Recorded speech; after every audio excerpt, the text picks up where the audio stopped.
rises come up so much that when it's a full moon, the parking lots fill and all the barracks will have water in their basements. And this is true up and down the seaboard.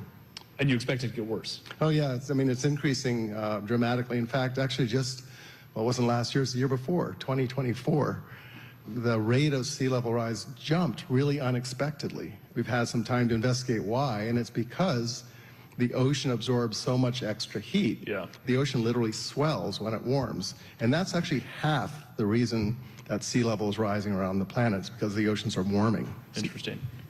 One of the things that I think is really fascinating about climate change and oceans is that the extra carbon that humans have put into the atmosphere in the form of greenhouse gases makes its way into the oceans, changes the ocean's chemistry. It's making the water more acidic. What is acidification doing to the ecosystems, to the things that live in the ocean? Yeah, so there are a couple of things going on. One is the overall sort of warming of the oceans, but the other, sometimes called the other ocean problem, is because of the buildup of carbon dioxide in the atmosphere. In fact, I used to teach at Columbia, and what I used to do is have 500 students and a glass of water.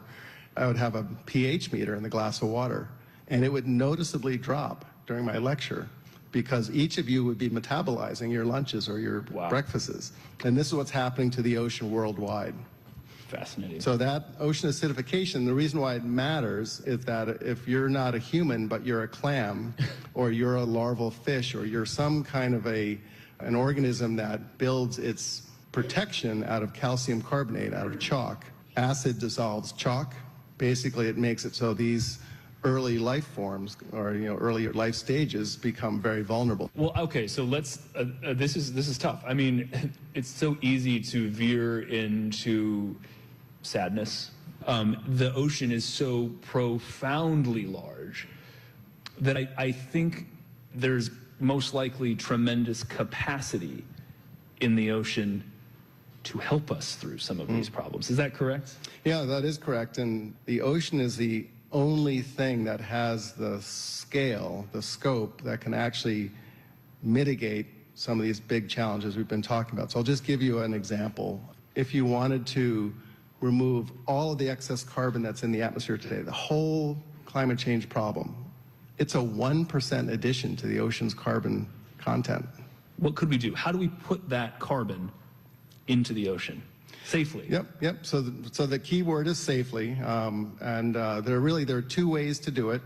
One is ocean alkalinity enhancement, and the Woods Hole Oceanographic Institution just led the first open ocean experiment in the world last summer in the Gulf of Maine. We looked at everything from microbes to whales. It had no biologic impact or adverse impact. And it's potentially really scalable. So that's one mechanism. The other is something called the biologic pump. Yes. And the twilight zone is a huge carbon pump, and it exports billions of tons of carbon from the surface ocean to the deep ocean every year naturally. The deep ocean is this huge reservoir of carbon, and here's the kicker, is that the age of that carbon in the deep ocean is thousands of years old. So it's like this, cellar, if you will, of carbon storage. This is kind of one of the journeys of what it means to be an ocean scientist, is that your mind gets blown pretty often. Yeah. There's a question from a listener. What do we do about the problem of microplastic in the ocean and the garbage patch? The place where we're seeing a lot of both innovation and developing market-ready solutions is actually in the formulation of the plastics. So we're developing plastics that have either cellulose or they're made from marine polymers that have a much more rapid natural degradation time in the natural ocean. And it turns out that ultraviolet is actually one of the things that breaks carbon-carbon bonds really effectively. So we're developing new formulations, but we're not doing it just ourselves. We're doing it with industry. Have you been out to the garbage patch? I've sailed through it. What does it look like? Because I don't think, it's not probably what we think it is. What does it look like? I'm going to sort of take you there for a moment, but imagine you leave your home port, and then eventually after a half a day's sail, you lose sight of land, and you're just seeing nothing but the blue ocean all around. And when you go through this area, you start seeing bit by bit of plastic here, a bottle there, toilet seat here, and then fishing nets there. Yeah. But you don't really see it. It's not like an island. And it's disheartening because you have this infinity of blue in every direction, and then you see this stuff everywhere. Wow.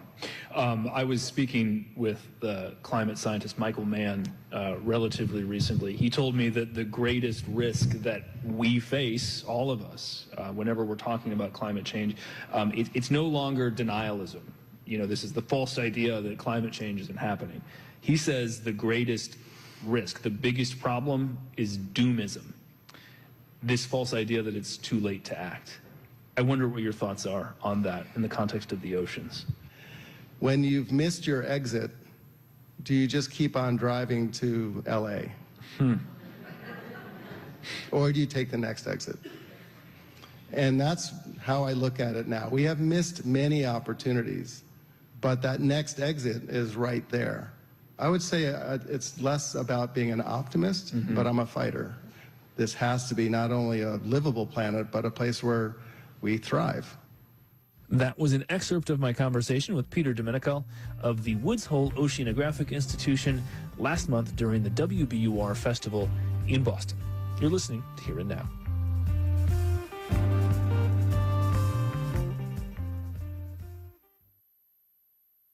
Summer is a time for vacations and summer outdoor events. It's also when we close our fiscal year. And as a special thank you to our listeners for your generosity this year, we're giving away tickets to a few concerts around the Commonwealth.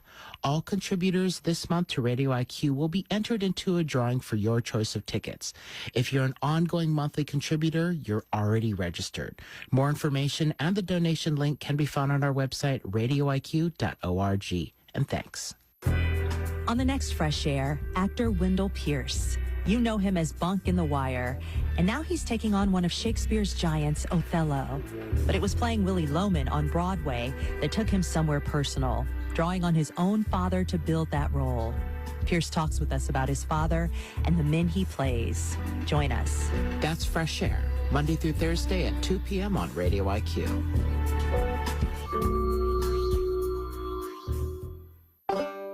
Funding for Here and Now comes from the listeners of WBUR Boston and your NPR station, and from MathWorks, creator of MATLAB and Simulink, to design and develop engineered systems, accelerating the pace of discovery in engineering and science. Learn more at mathworks.com. And The Midnight Rebellion, WBUR's new series about climate change for tweens. It's perfect for your next family road trip. Listen together and choose where the story goes, wherever you get your podcasts. It's Here and Now.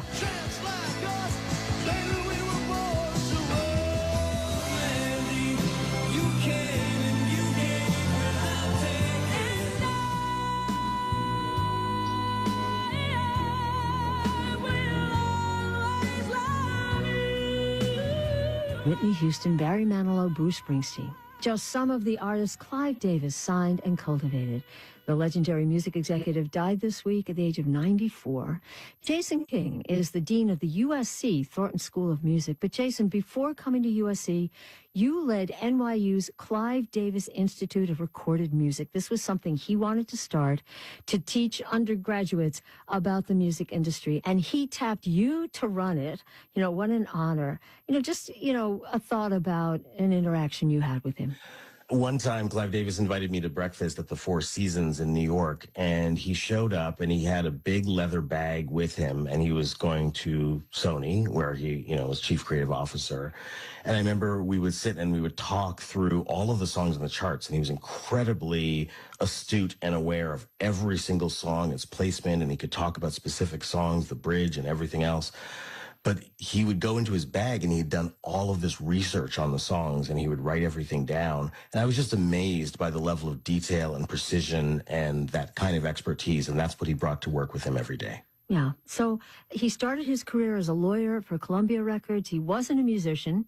He didn't have any prior passion for music, we understand. But this is what he told NPR about what he was looking for. You go for headliners. You go for those with long-lasting careers. And that's what I've had as my target all my life. And some would say, Jason, well, of course, I would sign Janis Joplin or Billy Joel too. But what was it that made his a golden ear? Look, I mean, Clive Davis wanted to be a different kind of music industry executive. He early on was able to sign some of the most influential and impactful artists of all time. So Janis Joplin and Sly and the Family Stone and Earth, Wind and Fire and others. And I think he discovered very early on that his sweet spot was to be a kind of hands-on creative entrepreneur, working with artists directly on their music. There's a story that's often told about Clive Davis working on the Bodyguard soundtrack with Whitney Houston, which became one of the most successful soundtracks of all time. And songs like I Will Always Love You, or even I'm Every Woman, Whitney Houston's cover of the famous Shaka Khan song, he would go through 100 different mixes of it, just listening for things like whether the snare drum was too loud on mix 95 versus 96. He was that much of a perfectionist. Wow. And here she is, Whitney Houston, speaking to Entertainment Tonight in 2004 about him. He's like my dad. In a lot of ways, my industry father. He's guided me through my career, Some things I would have done, and he said, no, don't do that. It's always so sad to hear her speak because she, as we know, died of a drug overdose right before she was going to attend a pre-Grammy party that Clive Davis hosted. I mean, what a loss for all of us, but for him. Any thoughts about that? First of all, the creative marriage between Whitney Houston and Clive Davis is just unparalleled. There's never been anything like that in history before. Incredibly sad that, she succumbed to addiction. And of course, there's lots of controversy whether he should have continued the Grammy party or not, given that she had just passed away in that same hotel.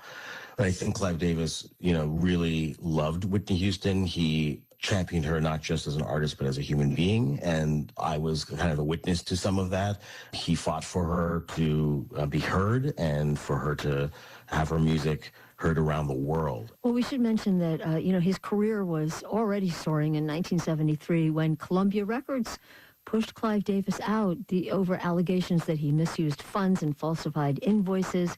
He always said that he was made a scapegoat, but he was indicted, right, on some counts of filing false income tax reports. The judge scolded the news media for smearing his name. Where does that chapter fall, do you think? Look, I think that's part of, some of his early controversy. While it was an early kind of blight on his career, he rebounded so quickly. And he, as an entrepreneur, started Arista Records, signed Barry Manilow. They had their first big hit with Mandy. And, of course, Dionne Warwick, Aretha Franklin, and others gave them the second wind of their career. He found a way to rebound and to be resilient. I just, as I told you before we began speaking formally here, I just returned from Los Angeles with people who interacted with him in the industry, and the sadness is real. I mean, not everybody always has a nice thing to say about people of this stature, but we're hearing a lot of nice things. Yeah, I mean, Clive Davis's passing represents the end of an era for recorded music, from the range of signings across different kinds of artists to the focus on true artist development, which is kind of missing from today's music industry, to the power of using radio, for instance, and using MTV and these other formats as vehicles to promote artists, to elevating black music. I mean, there was no other Clive Davis. He was one of a kind, incredibly unique. Jason King, Dean of the USC Thornton School of Music. Thank you so much. Thank you. And here now is a production of NPR and WBUR. I'm Robin Young in Boston. I'm Peter O'Dowd in Phoenix. It's Here and Now.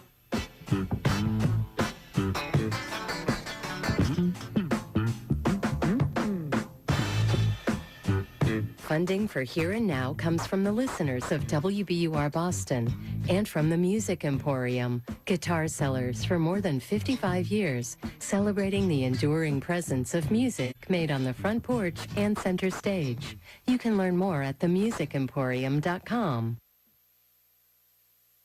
Thank you for listening to Here and Now, a show that brings you news, culture, and even a little cooking every weekday. If Here and Now is part of your daily routine, please help to support it for yourself and the community. Listener support not only supports the show, but all the programming here at Radio IQ. It keeps it fact-based, commercial-free, and most importantly, free to those who need it. That makes your donation even more important. Please consider giving before the summer drive ends on June 30th. Visit radioiq.org. You can listen to Radio IQ anytime at radioiq.org. Plus, you'll find the latest news, a complete broadcast schedule, events calendar, and more. All at radioiq.org. You're listening to Radio IQ on WVTF Roanoke, WRIQ Charles City Richmond, WVTU Charlottesville, WVTW Charlottesville, WVTR Marion, WISE FM Wise, WQIQ Spotsylvania, WIUR Lexington, WEHC Emory, HD3 of WURV Richmond, and on 92.5 Richmond and 94.9 Fredericksburg. Radio IQ, a listener-supported community service of Virginia Tech, on your smart speaker and online at radioiq.org. Fresh Air with Terry Gross is underwritten by the Davis H. Elliott Company, providing engineering and technical services to industrial partners since 1946. The Davis H. Elliott Company. From WHYY in Philadelphia, this is Fresh Air. I'm Tanya Mosley in Los Angeles. Today, actor Wendell Pierce. He's best known for playing men who fight to keep their dignity. Bunk Moreland, the homicide detective on The Wire, a trombone player in Treme, and a few years ago on Broadway as Willie Loman in Death of a Salesman. Now he's taking on Shakespeare's Othello. All who so desire to stand for a moment of silence and to remain standing for the Pledge of Allegiance.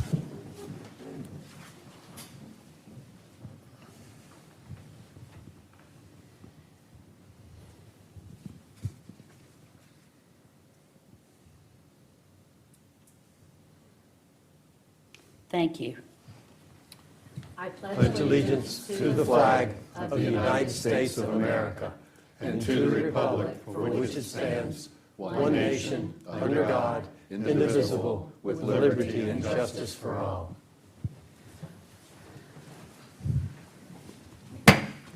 Good afternoon and welcome to our meeting for June 23rd, 2026.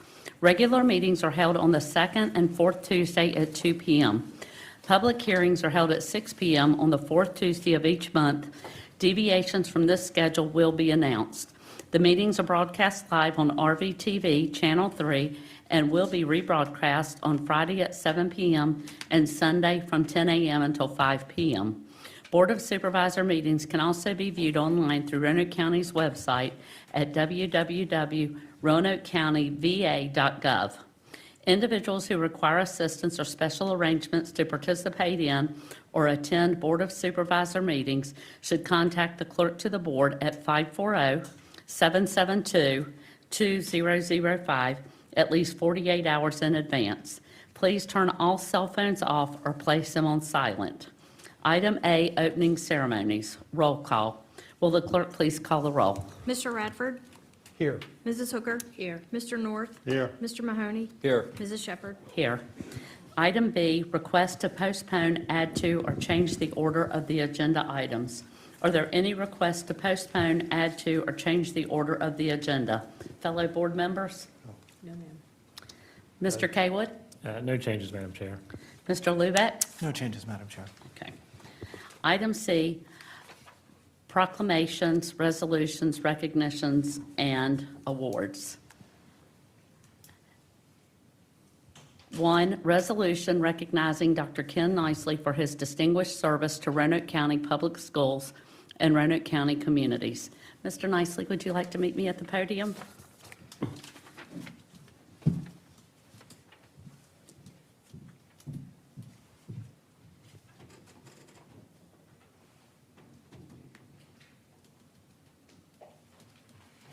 Will the clerk please read the resolution? Resolution recognizing Dr. Ken Nicely for his distinguished service to Roanoke County Public Schools and the Roanoke County community. Whereas Dr. Nicely retired at the conclusion of the 2025-2026 school year, marking an extraordinary 35-year career in education including 33 years of dedicated service to Roanoke County Public Schools. And whereas Dr. Nicely's career reflects a remarkable journey of service and leadership, beginning as a Spanish teacher at Cave Spring High School and culminating as superintendent of one of Virginia's premier school divisions. And whereas Dr. Nicely has worked to ensure that every student is prepared for success by fostering a culture of innovation, academic excellence, and opportunity while advancing the vision of the opportunity-ready graduate. And whereas he has remained committed to the belief that students learn best when they feel safe, supported, and encouraged, strengthening student services, school safety, and programs that help every child reach his or her full potential. And whereas Dr. Nicely, whereas recognizing that exceptional schools are built by exceptional people, Dr. Nicely has been a steadfast advocate for teachers and staff, promoting a culture of teamwork, professional growth, and shared success. And whereas under his leadership, Roanoke County Public Schools has strengthened not only its educational programs, but also its facilities and long-range planning, creating learning environments that will benefit generations of students to come. Whereas Dr. Nicely provided thoughtful and steady leadership during periods of significant challenge and change, always keeping the needs of students, families, and the community at the forefront of his decisions. And whereas his vision and dedication have brought state and national recognition to Roanoke County Public Schools while enhancing the reputation of Roanoke County as a community committed to educational excellence. And whereas the true measure of Dr. Nicely's legacy will not be found solely in the programs he established or the buildings he improved, but in the countless students, educators, and families whose lives have been enriched through his leadership and service. Now therefore be it resolved that the Roanoke County Board of Supervisors hereby expresses its sincere appreciation and gratitude to Dr. Ken Nicely for his unwavering commitment to public education and his many contributions to the students, families, and citizens of Roanoke County. Be it further resolved that the Board of Supervisors congratulates Dr. Nicely on his well-earned retirement and extends its best wishes to him and his family for continued happiness, health, and success in the years ahead. Is there a motion to adopt the resolution? I move the motion. Is there a second? Second. Is there any discussion on the motion? Will the clerk please call the roll? Mr. Radford? Yes. Mrs. Hooker? Yes. Mr. North? Yes. Mr. Mahoney? Yes. Mrs. Shepherd? Yes. Do any of my fellow board members wish to comment? Yeah, I'll start over here. Ken, I know you as Ken and not Dr. Nicely, so everybody will have to forgive me, but I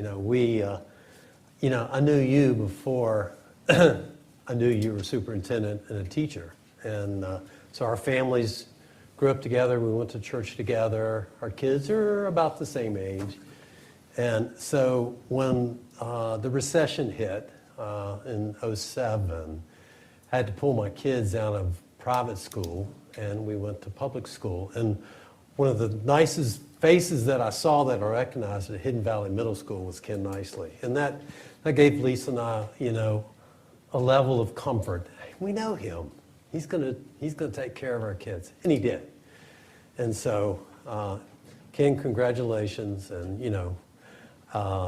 it's tough being a superintendent. You've worn it well. And,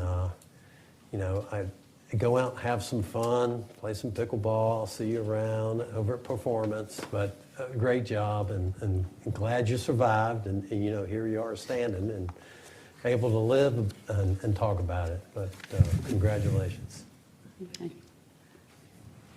Yeah, so as long as I can remember, which you've been a superintendent or with the schools. I coached your boys in soccer, and you were a parent and an administrator at that time. I used to see you at the airport flying out to go to conferences in Chicago or wherever. And so you came up from the bottom, and there's a lot to be said for someone who starts out as a teacher and rises to the level of superintendent. So your contributions will live on into the future, especially the CTE school. And look forward to seeing you at those dedications, as I'm sure you will be returning for those. At least you hope, you better be. And sorry you had a little delay on 460. I'm not sure we're ever going to get that Can you do fixed. something about that? But, you stick around, you can hear some of our transportation plans. But we've got to do something about that one day, but I'm not sure it's going to happen in our lifetimes. Congratulations, and you're going to have a short-lived retirement because you got a little gig on the side there I heard about, and that's a good thing, too, to ease into retirement. So you and your family enjoy. Okay. I just have a few things to say, and the first one is that I didn't know you for a lot of years, but I knew your wife. So when they announced you as the superintendent, I knew it couldn't be all bad. If she was that confident to marry you, then I thought you had to be pretty good. But you have had a long journey with Roanoke County Schools, starting out as a teacher, all the way to administration, to superintendent. And you have really just affected the lives of so many students, teachers, and people along the way.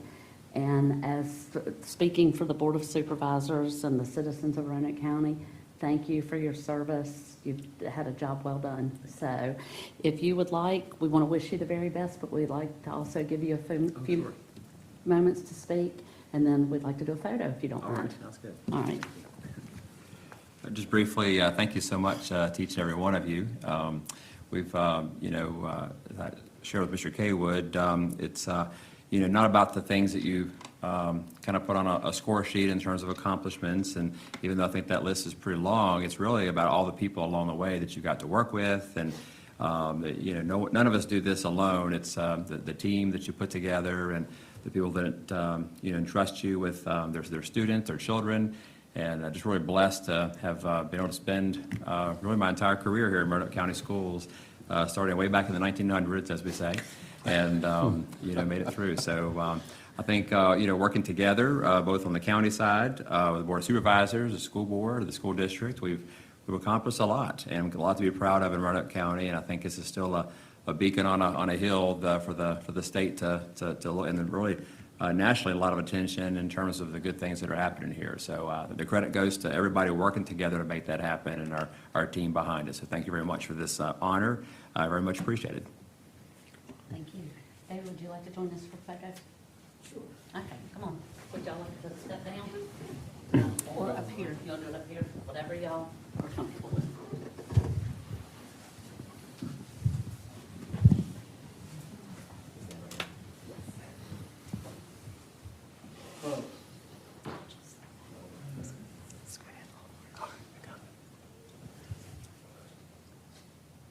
Smile.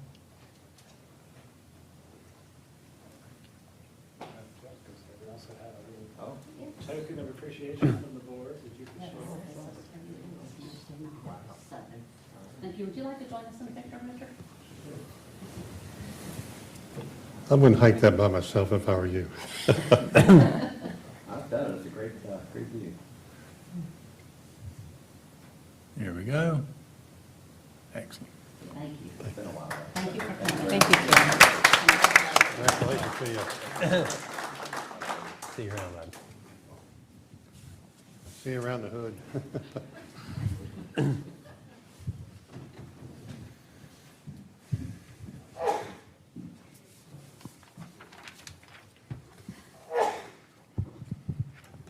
Item D, new business.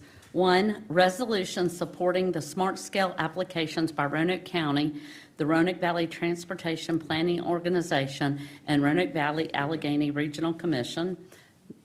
Ms. Cronice? Thank you very much. Good afternoon, Madam Chair and members of the board.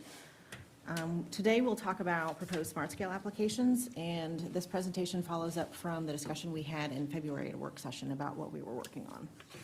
So as soon as it comes up.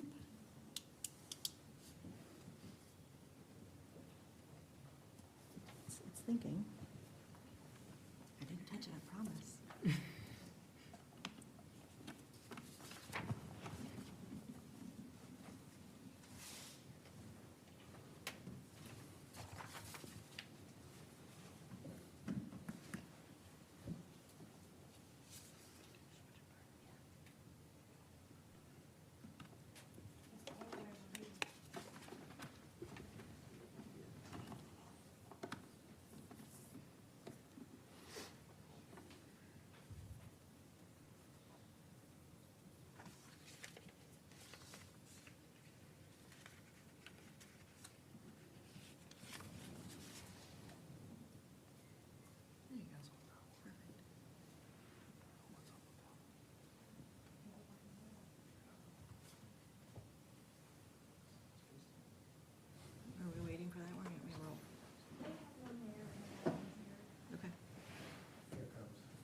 Maybe it'll join us later.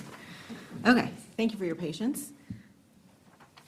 So what we'll talk about briefly today are project updates from previous rounds, projects in Roanoke County for round 7, the Roanoke Valley Allegheny Regional Commission project in Botetourt County, lessons we've learned, and next steps. So project updates from previous rounds. So I go through these every time because we always have progress. With transportation projects, there's every month something is changing. So very briefly, these are projects submitted in round 1 in 2020 or 2015, awarded in 2016. So all of these projects are complete. It's I-81 widening northbound from 143 to 141, Lila Drive improvements on Plantation, 419 improvements in front of Tanglewood Mall, the roundabout at Route 311 and 419, and the Roanoke River Greenway from Green Hill to Riverside Park. This was a TPO application, and that was the last blank on the presentation from 2 years ago that was not complete, and now it is, because that Greenway Phase 1 is complete. So that's $44.5 million in round 1. The next round was Route 419 and 221 adaptive signal controls. That was implemented. The 81 widening southbound from 143 to 141 is done. Plantation Road improvements Phase 2 from Walburn to Gander is complete. West Main Street pedestrian improvements Phase 2 is complete for $35.4 million. Round 3 was a diverging diamond interchange, which is currently under construction at Route 419 and 220. This completion is anticipated in 2028, and this project, as a reminder, is not only the diverging diamond interchange, but also signals on Route 419 and signals on Route 220 down into Henry County. And then Williamson Road pedestrian improvements, this is sidewalk that was completed by VDOT a couple years ago, so that's $13.5 million. Round 4, the Starkey Road, Buck Mountain Road roundabout, that project was complete. That was a project deficit funded through Smart Scale. Valley Point Parkway realignment, that bid opening is July 22nd, and construction's anticipated later this year, so we're excited about that. Route 419 Phase 2 is in the right-of-way phase with construction anticipated in 2027. That's between Ogden Road and Starkey Road. And then Mr. North's Route 460 improvements that you mentioned earlier are currently out for advertisement with bid opening on July 22nd with construction anticipated to begin later this year. Couldn't happen sooner. Our county pieces are the first big project happening on 460 with construction anticipated to start later this year. That's $52.4 million in round 4. In round 5, the TPO submitted 2 applications for us that were successful, pedestrian crossing improvements on Route 419 at Postal and at Brambleton, and then Route 419 improvements in the Oak Grove area. That's $10.5 million. Those projects were combined into one project. It's currently in the right-of-way phase with construction anticipated in 2027. So that's $10.5 million. So in total, since 2015, we've had 19 projects awarded in Roanoke County for $156.3 million. We're not going to talk about round 6. But round 7, what we are working on right now, Route 419 Phase 3, we've talked about this project before. This is a study that is funded by the Office of Intermodal Planning and Investment from Starkey Road to Springwood Park Drive. So it's the next section of Route 419. That's why we're calling it Phase 3. So this project, or the projects in this study, implement the 419 Town Center Plan from 2019, the 2024 Roanoke County 200 Plan, and the 2025 State Streets and Roads for All Comprehensive Safety Action Plan. We had community engagement starting last June with over 1,000 survey responses about what are the problems with Route 419, and people definitely told us what was wrong with Route 419 in this section. Then in November, we had another survey on the proposed improvements. We had 313 responses, a community meeting with 19 people attending, and then we had a meeting with business owners in January. So the first project that we'll talk about is a Roanoke County application. This is Route 419 at Colonial Avenue. So the components that we are retaining from the much larger project are adding a protected left turn phasing, which is a green arrow, where there's currently a flashing yellow arrow for left turns from eastbound and westbound Route 419 to Colonial Avenue. We will also extend the left turn lane westbound on Route 419, southbound onto Colonial Avenue. We'll construct a right turn lane on southbound Colonial Avenue, you can see in the blue up above, and then include a median on Colonial Avenue to restrict left turns onto and off of Manassas Drive. The Roanoke Valley Transportation Planning Organization is going to submit the Route 419 at Chaparral Drive intersection. This is an innovative intersection. It is a through-cut configuration because there are very few trips that go from Chaparral straight over to the F&W office building and back. So by reconfiguring that intersection with a through-cut, we have more green time for all of the other movements when we take out that straight across phase. So it's similar to what is being implemented on Route 220. There will also be pedestrian signals and crosswalks installed at this intersection. And because the Commonwealth Transportation Board made a change at their April meeting to allow innovative intersections to be submitted by regional agencies, the RVTPO is submitting this application for us. The next application is also to be submitted by the TPO, and this is all of the midterm recommendations for this study between Starkey Road and Colonial Avenue. So it's all of the Colonial Avenue pieces, the Chaparral Drive intersection pieces, and then we also wanted to extend the sidewalk from phase 2 of the project that's currently in the right-of-way phase from the Starkey intersection to the Bernard Drive intersection on both sides of the road. So it'd be sidewalks and bicycle lanes as well. So all of those pieces will be encompassed in the corridor application that the TPO will submit. Any questions on Route 118, Phase 3? I'll keep going. Peters Creek Road and Williamson Road, this was the subject of another Office of Intermodal Planning and Investment study for Round 6. We are continuing to work with the information gathered through that study and reconfiguring it to be more competitive this round. So this study implements the 2020 Holland Center Plan, the 2024 Roanoke County 200 Plan, and the Safe Streets and Roads for All Comprehensive Safety Action Plan. We had community engagement for Round 6 with 494 responses in August of 23. We had 48 attendees at community meeting in March at the Hollins Library in 2024. And then we had another 928 survey responses on the proposed improvements in March of 2024. So we had 3 Round 6 applications that were not funded. So as I mentioned, we're focusing on smaller, leaner, and intersection-based projects that address V-Trans needs and attempt to mitigate crashes for Round 7. So the first application is a Roanoke County application at Peters Creek Road and Airport Road and Archcrest Drive. So we've reconfigured what we had looked at last time for this, and what we are proposing are offsetting and extending the Peters Creek left turn lanes to improve sight distance and storage in those turn lanes, installing pedestrian signals and crosswalks on 2 legs to connect to the existing Archcrest Drive sidewalk that goes north from this intersection, reconstruct the Airport Road and private driveway intersections from 1 left turn lane and 1 through right turn lane to 1 left turn lane, 1 left turn and through lane, and a dedicated right turn lane, which is what you can see in the exhibit. And then add a median on Airport Road to restrict the private driveway to right in, right out movements, because there's a lot of conflicts there with folks trying to get into that private driveway across queued traffic at the signal. The next application is also a Roanoke County application. This is Peters Creek Road at Barron's Road. We want to offset the Peters Creek left turn lanes to improve sight distance, install pedestrian signals and crosswalks on 3 legs with leading pedestrian intervals, and construct sidewalk on the north side of Peters Creek Road between the Barron's Road intersection and sidewalk to be constructed at the Hollins Library to continue to improve pedestrian accommodations out here. The next application will be submitted by the RVTPO, and this is the Peters Creek Road at Williamson Road roundabout. This will reconstruct the signalized intersection with the roundabout, install pedestrian crosswalks with rectangular rapid flashing beacons across each leg, and reconstruct existing and build new sidewalk to connect to the pedestrian crosswalks. And this again is being submitted by the TPO because it's an innovative intersection that as of April is eligible for the TPO to submit. The RVTPO will also submit all midterm recommendations on Peters Creek Road between Airport Archcrest and Williamson, which includes the Airport Archcrest Drive intersection improvements, the Barron's Road intersection improvements, and then the Peters Creek Road, Williamson Road roundabout. So all 3 of those pieces will be submitted as one bigger application. Any questions on Peters Creek? All right, we'll go on to Plantation Road.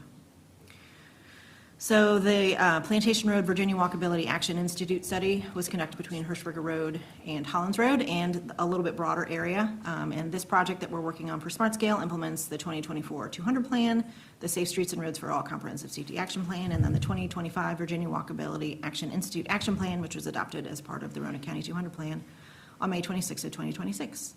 So we've had community engagement over the past year.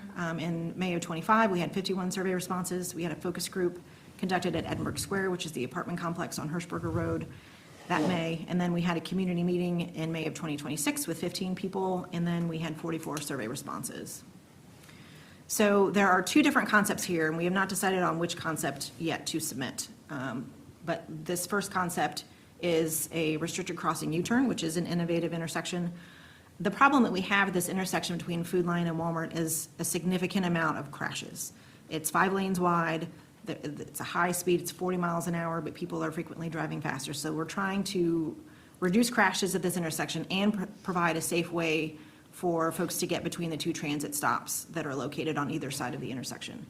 So the restricted crossing U-turn would continue to allow left turns into Food Lion and into Walmart, but would not allow left turns from Food Lion and Walmart across Plantation Road, which is what we've done in a number of other locations around the county. So you could turn right out or go out another entrance, because there's an entrance onto John Richardson Road from Walmart, and there's an entrance onto Hollins Road from Food Lion. So there's other ways to get in and out of both of these shopping centers. So we would like to install a mid-block crosswalk with rectangular rapid flashing beacons between the Walmart Roanoke Market and Food Lion to improve pedestrian access to the existing transit stops. So there would be flashing yellow rapid flashing beacons alerting drivers to pedestrians trying to cross the road. We would also upgrade the existing transit stops with concrete pads and bus shelters. We would reconstruct the Food Lion Walmart Neighborhood Market intersection to reduce crashes with the R-cut, and install crosswalks with pedestrian signals across two legs of the Plantation and Hollins Road intersection, and construct sidewalk between the two areas, between the mid-block and the intersection, so that we have a place for pedestrians to walk. The second concept is a full median between Walmart and Food Lion. So what this would do is it would restrict all left turns from Plantation and from the shopping centers onto Plantation Road. So it'd be right in, right out only on both sides of Plantation Road. We would still install the mid-block crosswalk with rectangular rapid flashing beacons for pedestrian access to the existing transit stops. We would upgrade the transit stops as in the other concept. We would reconstruct the intersection to reduce crashes with the full median. We'd install the crosswalks and pedestrian signals at the Plantation and Hollins Road intersection, and construct sidewalk between the mid-block crosswalk and the Plantation Hollins crosswalks to connect everything together. Any questions there? Okay, thank you. So the last application is a Roanoke Valley Allegheny Regional Commission application in Botetourt County. This is just over the county line, which is why I wanted to include it and include it in the resolution as well. So this is at the Route 11 Shadwell Drive intersection, just across Tinker Creek, which is the county line. So this would reconstruct the Route 11 Lee Highway and Shadwell Drive intersection as a signalized continuous green T, which would allow Route 11 westbound traffic towards Roanoke to continue through the intersection without stopping. They would not have to stop at the traffic signal. All the other movements would be controlled by the traffic signal, but it would also provide a protected left turn from Shadwell on to Williamson, because they would have a dedicated lane once you made that left-hand turn. So it's a protected left. And this is also an innovative intersection that is eligible for the Regional Commission to submit, because it's innovative as of that April CTB decision. So in summary, we have 4 Roanoke County applications: Route 419 at Colonial, Peters Creek at Airport Archcrest, Peters Creek at Barron's, and then Plantation Road between Hirschberger and Hollins Road, John Richardson Road. The RVTPO is going to submit Route 419 between Colonial and Starkey, Route 419 at Chaparral, Peters Creek between Airport Archcrest and Williamson, and Peters Creek Williamson Roundabout. Then the Regional Commission application that we propose to support in Botetourt County is Route 11 Shadwell Drive signalized continuous green T. Lessons we've learned and continue to implement. Planning studies are critical to set project foundations, and that's why I identified all the planning studies that have set foundations for all of the studies that we have done. The corridor studies are invaluable, and we thank the Office of Intermodal Planning and Investment and VDOT for their assistance with those. We continue to lean on VDOT all the time for all the things, especially smart scale applications. We continue to engage and inform our Salem District Commonwealth Transportation Board member, Dr. Ray Smoot, and we do have a tour scheduled with him in mid-July to show him the applications that we're looking to submit. Regional collaboration and flexibility is key, and we appreciate our partners at the TPO and the Regional Commission for helping us with these applications.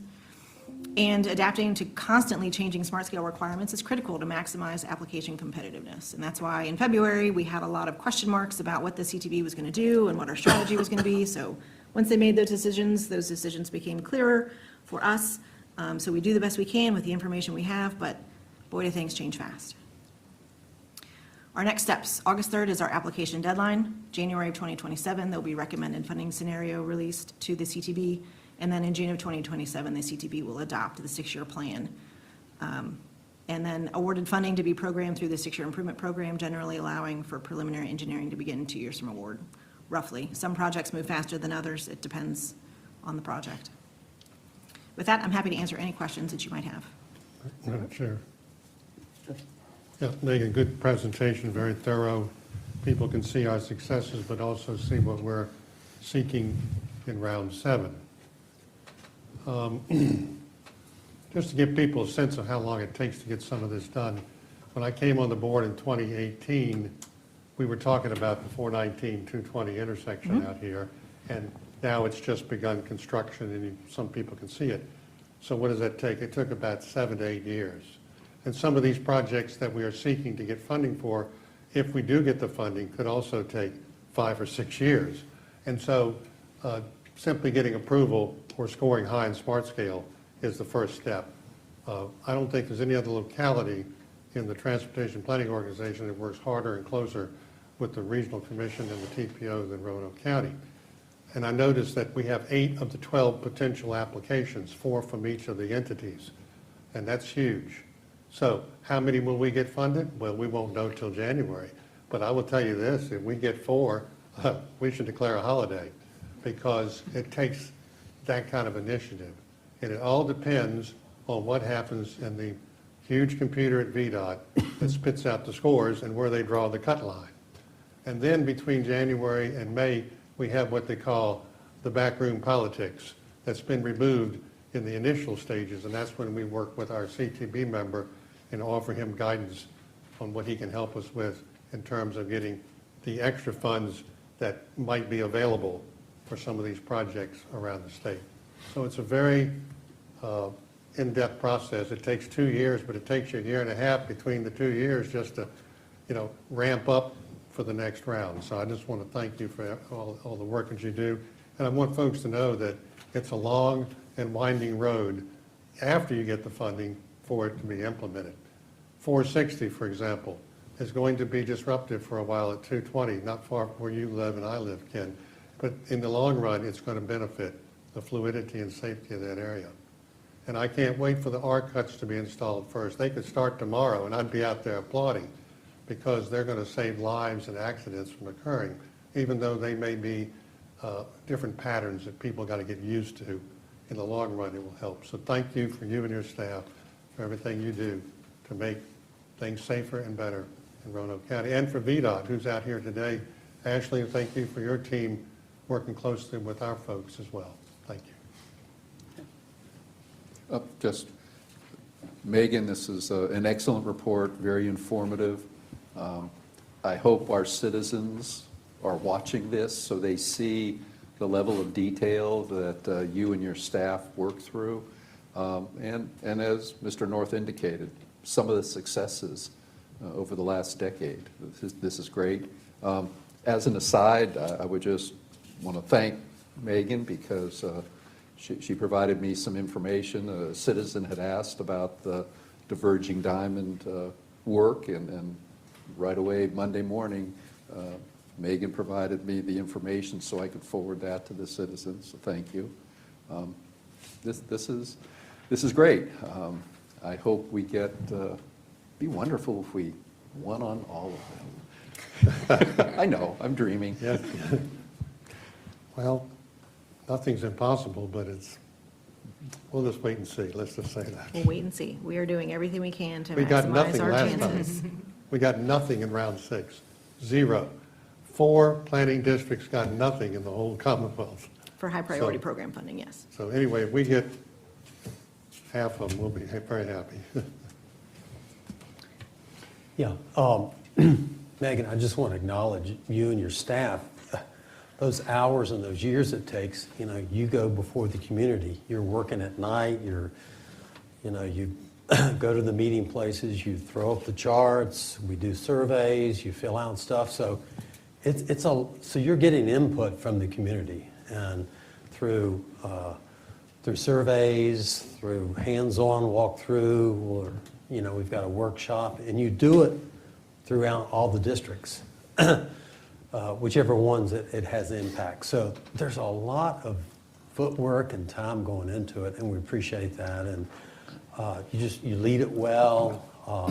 You're very serious about transportation and what you do. We're fortunate to have you with us in Roanoke County. You do a great job, and haven't had a chance to meet Ashley a lot, but thank you for what VDOT does too.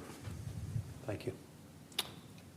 So just a real quick echo to what Mr. Radford said. When I think about all the things that just the Catawba district has on their own with, Bradshaw Road, with bridge replacements, with, all the concerns with old Catawba Road, with parking, with building new parking lots, you've done it all. And so we really appreciate your expertise. We appreciate the fact that you keep us informed. You give us solid answers for our citizens when they're kind of rattling our cage on certain issues. So we truly appreciate you and your expertise on these matters. You have really exceeded, and we really appreciate all you do. Thank you. The biggest thing I can say is they've said it all, so thank you. We appreciate you. And while we're doing it and talking about Ashley, I just want to throw out a thank you to her. She came and did a tour of Vinton with Josh and I 2 weeks ago. And I just want to throw out a thank you to her as well while we're talking about VDOT. So thank you. Is there a motion to adopt the resolution? I'll move the motion. Is there a second? Second? Madam Chair, Point of order. I might suggest a minor amendment. If the board would look at page 13 of, it's the second page of the resolution, page 13 of our agenda. It lists the various other people who would receive a copy of the resolution. And in the last line, instead of Mr. Obenshain, I think it might either be Delegate Franklin or Delegate Rasul, and I'm not quite sure which one we would want.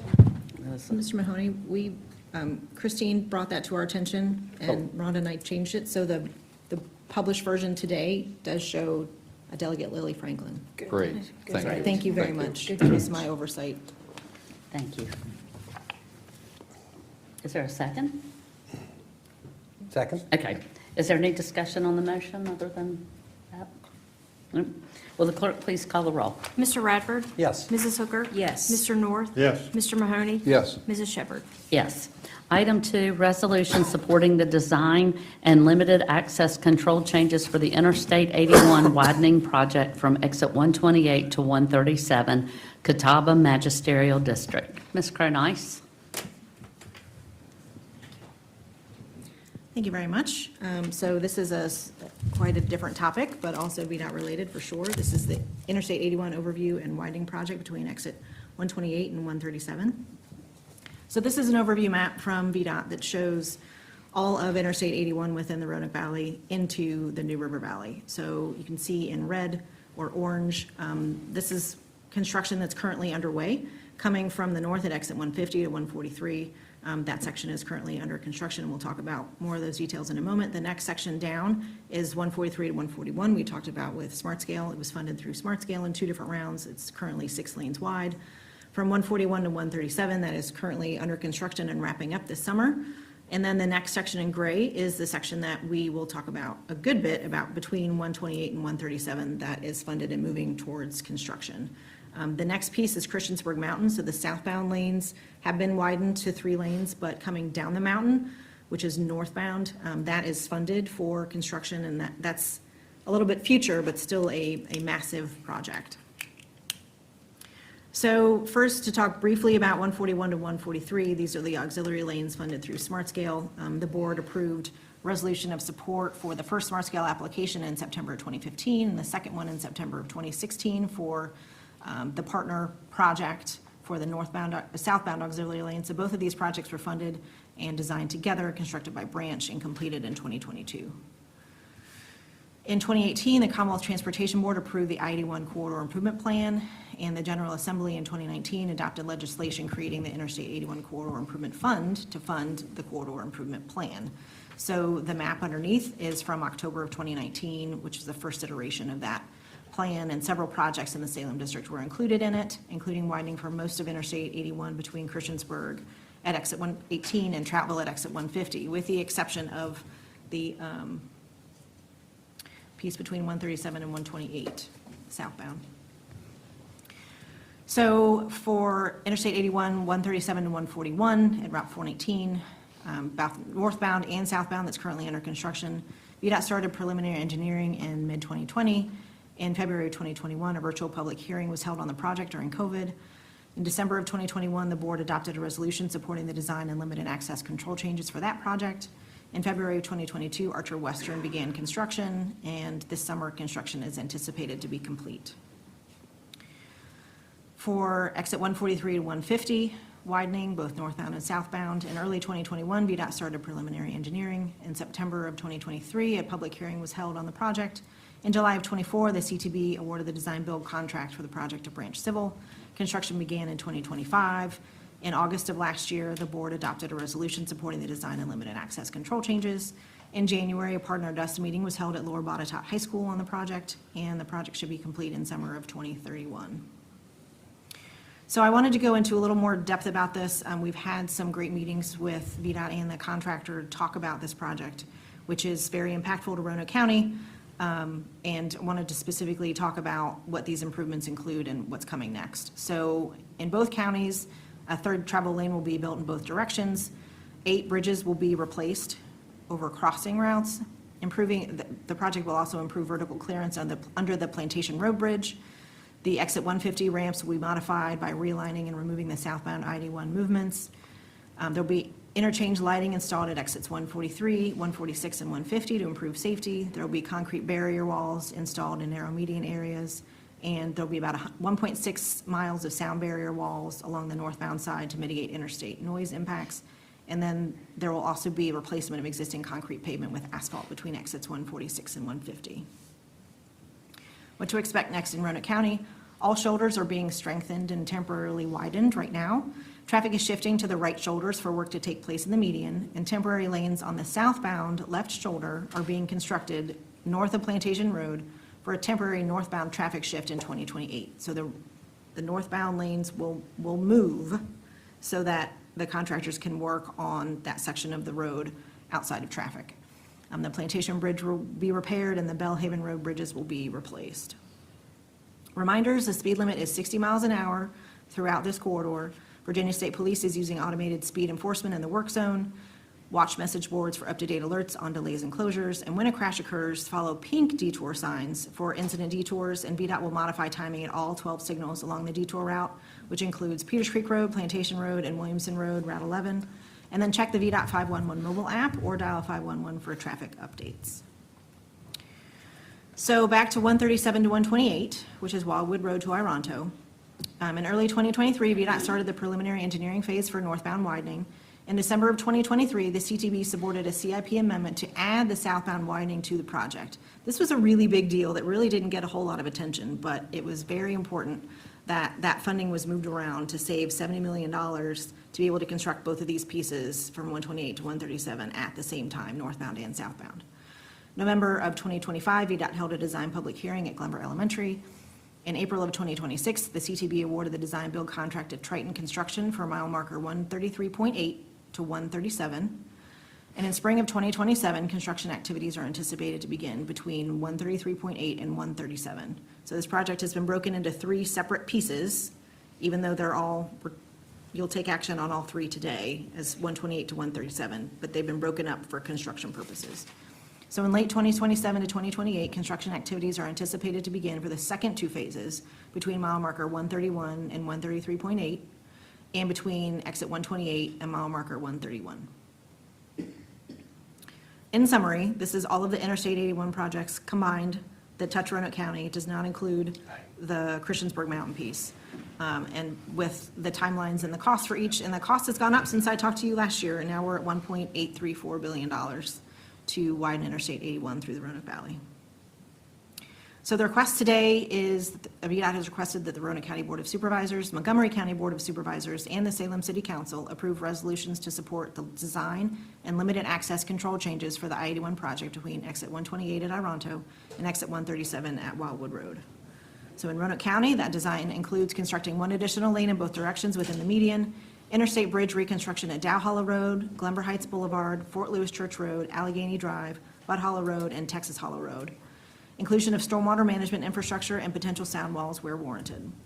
Limited access right-of-way changes within Roanoke County include minor changes and adjustments to the Interstate 81 limited access right-of-way and proposed acquisition of undeveloped portions of some parcels, so no homes or businesses will be acquired as part of the project.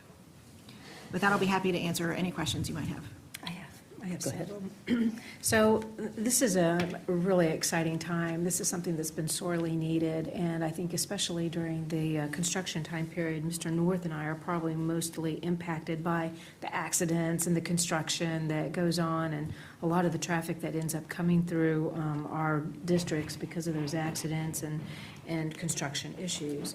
You know, the bridge work is impressive for all the bridge things that are going on, and I know that I talked to you earlier today about one in particular that wasn't mentioned, and you gave me a reason why, and I would just like for you to repeat it for the listening audience, that many of the bridges are mentioned, but it is for widening underneath and support underneath, not necessarily an overpass. So Doherty Road is actually an overpass. It is a bridge over the interstate, yes. And so because of that, it was not included, even though it has a lot of traffic and outside issues also, but it is not included in that list of bridges that you mentioned. And so It was evaluated, and it does not need to be reconstructed. So the bridges that we mentioned are interstate bridges that are crossing over those roads that pass underneath. So the interstate, to be widened, they need to replace those bridges to be able to widen the interstate. Right, right. And I appreciate you bringing that to my attention. It was really great that they were deciding to save money by including those exit 128 through 137 north and southbound. 1.8 billion with a B dollars is pretty amazing. Real quick question about Dow Hollow Light. When will that be completed? There's not an intersection light. I know that there have been some improvements. Yes, we do have funding. There was funding included for a Dow Hollow Road temporary signal that was included in the 81 CIP, and that was included on the design exhibits that were shown at the design public hearing last year, that a temporary signal will be installed. The latest time frame I've heard on that is when construction really gets moving, so it could be late 2026 or early 2027. So I think, talked with the Board of Supervisors last year about additional funding that was requested from the Roanoke Valley Transportation Planning Organization to add on to that specific project in that intersection to make that temporary signal permanent when the traffic volumes warranted and the operational improvements warrant that.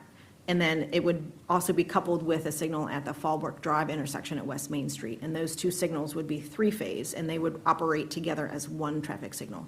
So there is additional funding on that was approved by the Roanoke Valley Transportation Planning Organization. So those won't be immediate improvements, but the temporary traffic signal, yes, should be installed either late this year or early next year when construction really gets going on this section. Actually, this section that they're starting with is 133.8, which is farther north of the Dow Hollow intersection at 132.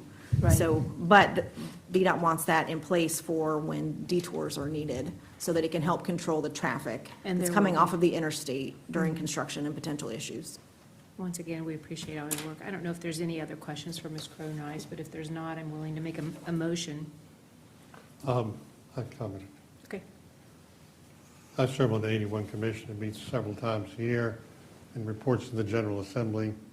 Lots of projects, not only here, but going up and down the corridor around Stanton and Harrisonburg. Once you get past Harrisonburg, it's pretty clear sailing for a while. But there's just billions of dollars that are being put towards improvements on 81.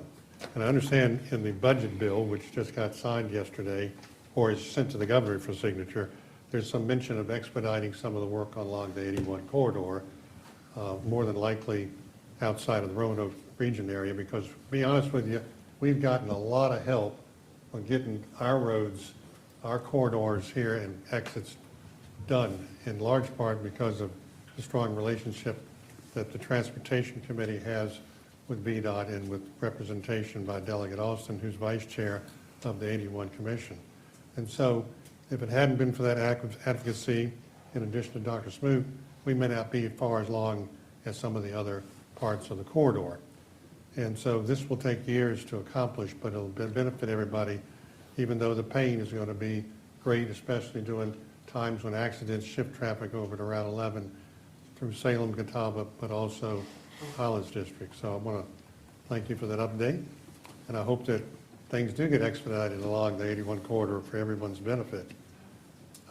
It was so bad when I went to Prince William County the other day for a VACO meeting that I decided I wasn't coming back 8166. I came back down 29 and took the scenic tour and made just almost as good time as could be. It's no fun being on 81 when there's a thunderstorm, and I hit two of them that day. It's a blinding effort to try to continue driving. So thank you very much. On a personal note, I returned to, my wife and I returned to Roanoke from Delaware on Monday, and to reference Mr. North's comments, we saw a lot of the construction on 81, Harrisonburg, Stanton, further north. I also, being aware of the enforcement of reducing your speed to 60 miles an hour as you get around 150 in Botetourt. It was interesting because most of the drivers did obey that. There was one who did not. So I kind of wondered if he or she got their picture taken. So it was interesting. I thought you were going to confess. No, I knew what was happening, and so I diligently slowed down. It was a burgundy vehicle with, that wasn't yours, was it? But I think the key point is, and showing my age, there's a lot of construction work on Interstate 81, which I think is a very positive step for all the localities up and down that corridor. And I think it is beneficial for all those localities up and down that corridor. So whether it's Dr. Smoot or Delegate Austin or Senator Obenshain, I'm not sure who to thank. I'd like to thank all of them. And I think it's a very positive step. And I think it's exciting for this part of Western Virginia that a lot of this work is being done. And I hope our resolution to VDOT supports that and makes them happy. Thank you. Is there a motion to adopt the resolution? I'll move the motion. Is there a second? Second. Is there any discussion on the motion? Will the clerk please call the roll? Mr. Radford? Yes. Mrs. Hooker? Yes. Mr. North? Yes. Mr. Mahoney? Yes. Mrs. Shepherd? Yes. Item E, first reading of ordinances. 1, ordinance approving the second amended and restated intergovernmental agreement regarding the Roanoke Valley Greenway. Richard Cawood, County Administrator. First reading and request for second reading. All right, afternoon, Madam Chair, members of the board. I say by way of introduction of this item, I want to point out Barry Trent, who is one of your citizen representatives on the Greenway Commission and also the current chair, is here, and he would like to address you and make an introduction as part of this. Something that's a little bit confusing today, but I think in the interest of time, we'll do it this way. So this item and the next item are very related, so I'm going to really try to talk about this once, knowing you will take 2 separate votes. And if you have detailed questions that I can't answer, Peter can obviously help because he worked on a lot of the language that you see before you, as well as we've got Megan and Lindsay and other folks who have deep experience with greenways and the Greenway Commission. But this is an effort that I've worked on for quite some time with my peers, and so I'm very happy to be here today as this kind of comes to some closure. So back in January of 2025, the former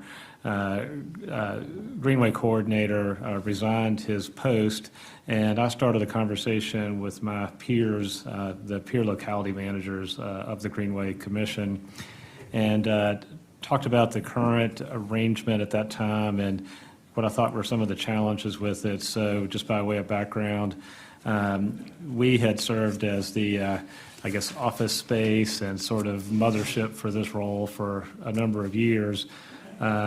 Which worked well, I think, when Liz Belcher was the Greenway coordinator. She was very independent in her role. But then, when there were some challenges, it was kind of put us in a hard spot to address them. And plus, we were providing a lot of staff support free of charge to the greater cause. So I had some concerns about that. And through discussion with my peers, we collectively had the thought that we already do regional transportation planning through the RVARC, and wouldn't they make a really nice home for the Greenway coordinator role, as well as the Greenway Commission itself as an advisory body. And so that started a very long journey with lots of coordination with the Greenway Commission, the peer localities, legal counsel for the various localities. And what that resulted in is what you see before you today, which are two actions. The first one is actually to do first reading of the new agreement arrangement, which folds these into the RVARC's work planning and supervision. And then the second one extinguishes the current arrangement. So just a couple of key points with the first reading of the first item. This shifts all the administrative responsibilities to the RVARC.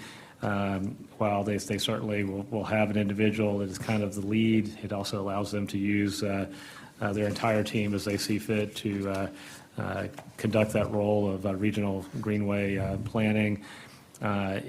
The standalone Greenway Commission will cease to exist as an independent board, and will be reconstituted as an advisory body to the RVARC, and they'll continue to provide input and also have that role that they've historically had, looking for public-private partnerships and alternate funding opportunities. The ownership of the greenways will be unchanged by this. At the moment, all the localities own, operate, and maintain their own section of greenways.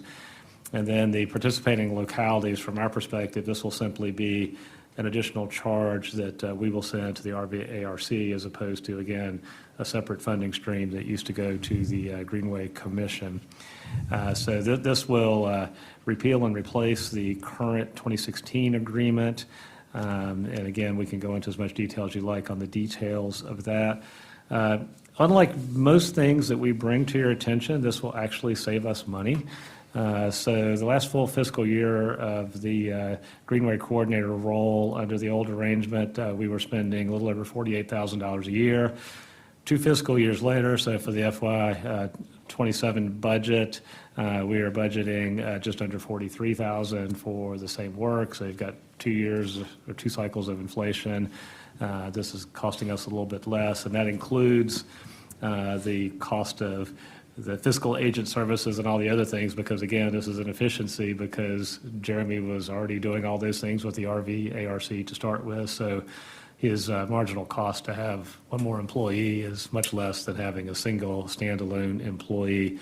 Again, I think my peers and their various councils and everyone is all in agreement that after a whole lot of work, we've gotten to a good landing point with this. And so this action has been circulated among all the current partner localities in the Greenway Commission. And as you'll soon be introduced to our new Greenway Coordinator that's been hired under the new structure. So with that, I'd be happy to take any questions you may have on the first reading of the ordinance to move us to the new arrangement, and we will take action on the first reading of the action to extinguish the old.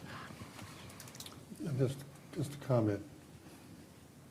I look forward to working with you, Barry, because I understand, aside from this, once all this is approved, I've recommended that you be appointed as the representative from the Regional Commission to the TPO as a non-voting member. And either you or your alternate is designated. So we look forward to working with you there. And by the way, the Regional Commission is considering putting Greenway funding into our legislative agenda on a regional basis. And that won't be adopted until later on in August. So I think this is a good move for everyone and for the region as well. Thank you. Yeah, Richard, you were talking about the funding. So we pay RVARC monthly, yearly? How's that fee I don't know structured? the frequency which we actually send them money, but we annually budget money for them, and that's formulaic. I don't have the number offhand, but this will be in addition to what we do now with the RVARC. The number I mentioned was the addition to that. That was kind of specific to the change in the Greenway arrangement. So we're no longer funding. Greenway Commission will now be given additional funding to Jeremy, but again, it's a little bit less than what we were paying before. Gotcha. Okay, thank you. Annual. Okay, annual, thank you. I'm not in opposition to the 2 ordinances. I guess my concern is, number one, does the Regional Commission have the staff, the funding, and the capability to do this? Number two, I always felt, yes, it was a cost or a burden to Roanoke County, but I saw that as a very positive step by Roanoke County in terms of supporting the development of the Greenway system sort of in-house, and sort of shifting our work, the work we did in-house to the Regional Commission. I just kind of wondered, is that going to end up costing more, costing all the taxpayers more? It may not cost Roanoke County more, but I could see all the other members of the Regional Commission are now going to have to support this, which is good. That's a positive step. But I kind of wonder, are we really gaining anything? Supervisor by doing Mahoney, this? yeah, this won't affect the work that we do with staff on Greenways at all. So this is just the coordinator role, the former Liz Belcher role that became the Frank McGuire role. So this won't affect the work that we do, with Megan and her team, a lot of work that used to be done by Lindsay. That will all continue. That was actually one of the reasons that we wanted to make this move, because when the the Greenway Commission was first established, Liz Belcher was kind of the primary driving force behind Greenway development. And then over time, each of the localities gained expertise and had staff that were really executing a lot of the projects. So we still foresee the need for that regional planning role, because the whole system has to work together. But the actual project execution work would stay with the county staff just as it is today. So that would be unchanged. So all we're really doing is shifting the supervision and execution of that regional role to the folks who do regional planning for a living, which would be the RVARC. So that the only difference from us is, instead of that being a employee that we housed but did not supervise, this will become an employee who is housed and supervised by the RVARC. But all of the other relationships that we have with existing staff and how we coordinate with that third party, so to speak, would be unchanged. So it wouldn't change any of the efforts that we're making. It just moves that responsibility from the Greenway Commission as an independent commission supervising one employee to Greenway Commission as an advisory body to the RVARC, who has a staff member that'll have this as the primary responsibility, but also that larger staff that can help and support. And plus, it also creates a little more career path for the person with that job, because before they were in an entity of one, so there really wasn't much upward mobility possibilities. And so that'll just become a member of Jeremy's staff as opposed to a Greenway Commission staff person.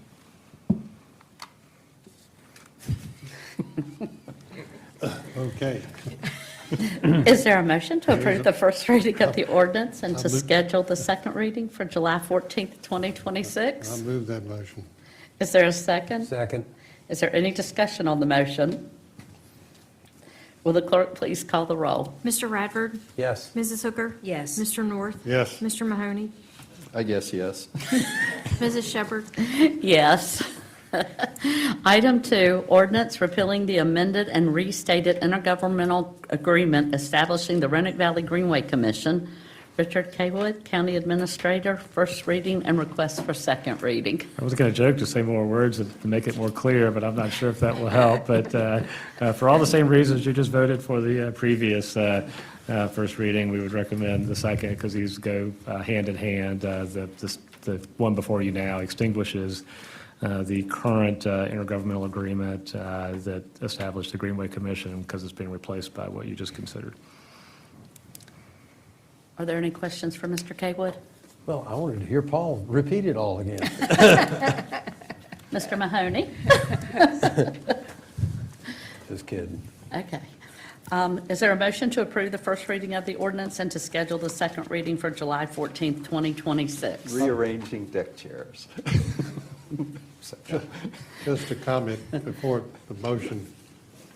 The Roanoke Valley Allegheny Regional Commission's Executive Board supports these actions, and they'll be approved hopefully by all the other governments, and eventually sometime in August, or whenever the last government approves it, the Greenway operation will be the responsibility of the Regional Commission. And by the way, Barry, the lady to your right there is the new Greenway coordinator, among other duties as assigned by the regional commission.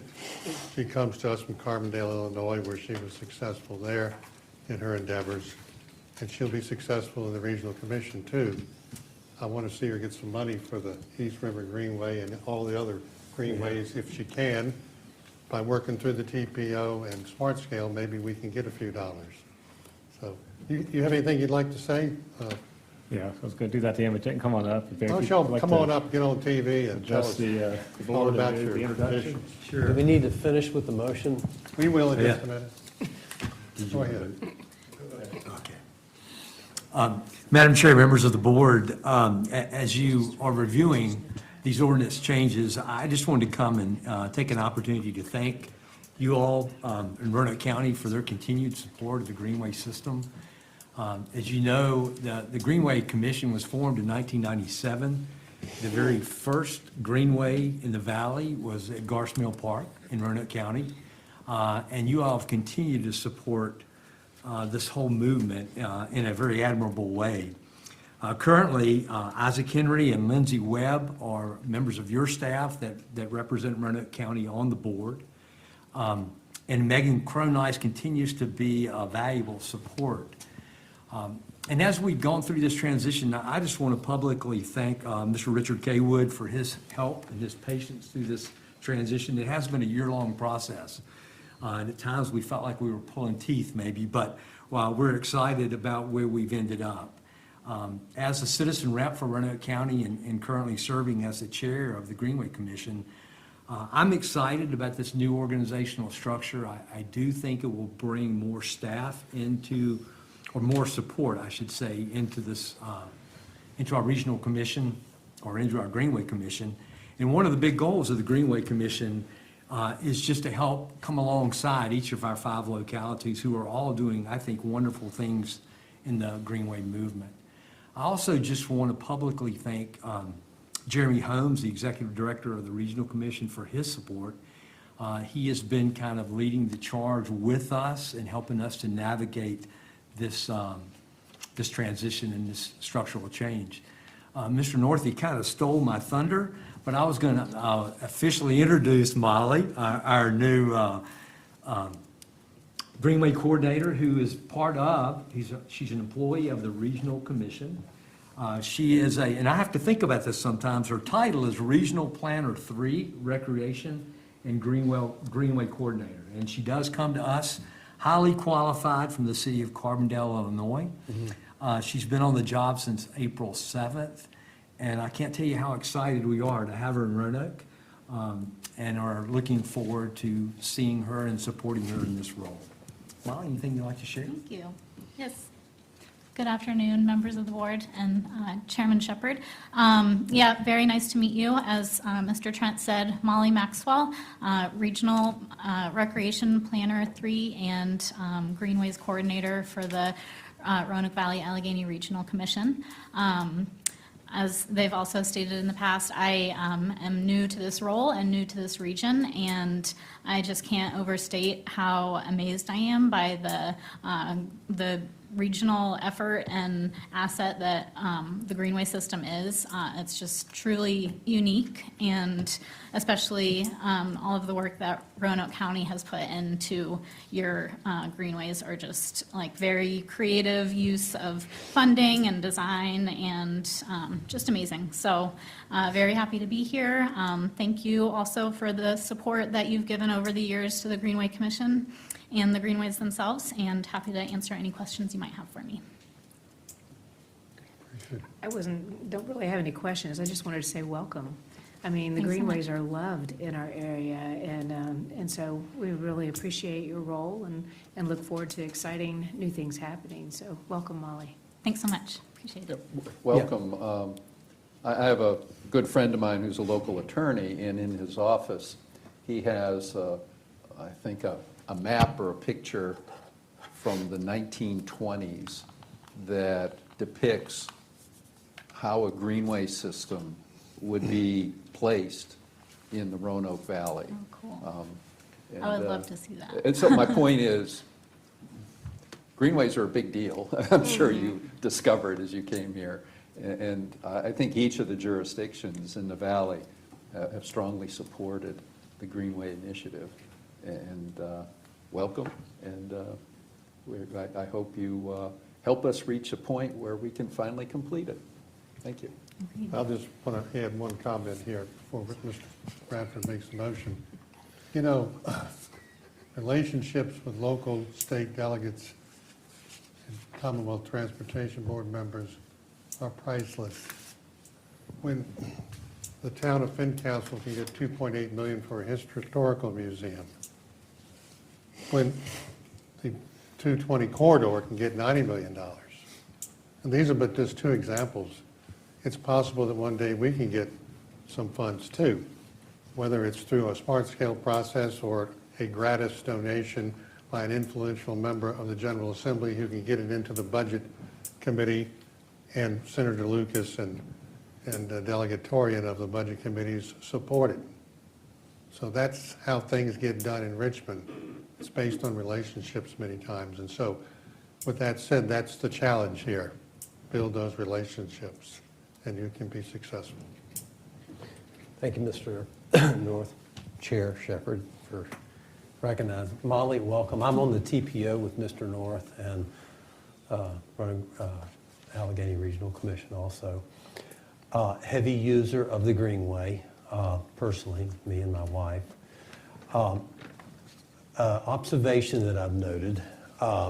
So we started off allowing e-bikes on the greenways, okay, and class 1, and limited to a certain size and mileage. Now I notice there's vehicles on, or there's bikes on it that you don't have to do pedal assist, and they're zipping by us very quickly. I haven't got complaints yet, but I see that happening. So you need to keep your ears pierced or your antennas out on that, because it could become an issue, with the Greenway in all localities, because safety. We want safety on the Greenway. So just making that observation for you. That's actually on our agenda for Wednesday's meeting, so we'll be discussing it, yeah. There you go. A big topic, yeah, for Okay. sure. Thank you.